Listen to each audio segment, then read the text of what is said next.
Hey hello দর্শক কোথায়? Danny Morrison এমনটা বলতেই পারেন। এদিকে শন পলক তো বলেই দিলেন, এটা ভারতের জন্য সত্যি দুঃখজনক। ফাঁকা গ্যালারিতে টস করছে রশিদ খান এবং এইডেন মাকরাম।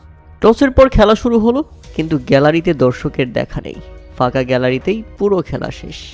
ছড়িয়ে ছিটিয়ে কয়েকটি দর্শক এসেছে মাঠে, অথচ আফগানিস্তান দক্ষিণ আফ্রিকার ম্যাচটি হওয়ার কথা ছিল হাই ভোল্টেজ ম্যাচ।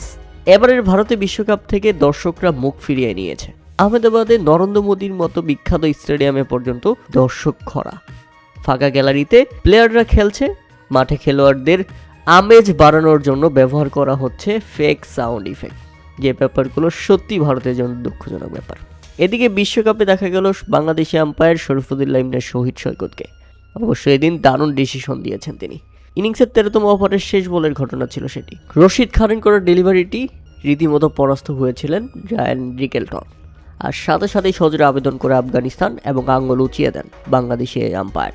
পরবর্তীতে রায়ান রিকেলটন রিভিউ নেন সাথে সাথেই, কিন্তু টিভি রিপ্লাইতে দেখা গেল শরীফুদ্দুল্লাহ ইবনে শহীদ সৈকতের বিরুদ্ধে রিভিউ নেওয়া মানেই সেটা লস, এবং শেষ পর্যন্ত তাই হয়েছে।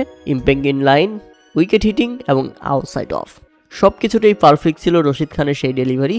সেই সাথে দারুণ পারফেক্ট ডিসিশন দিয়েছিলেন এসআই সৈকত। তাই তো নিজের সিদ্ধান্তে অটল থাকেন এবং দক্ষিণ আফ্রিকার রিভিউ নষ্ট হয়ে যায়।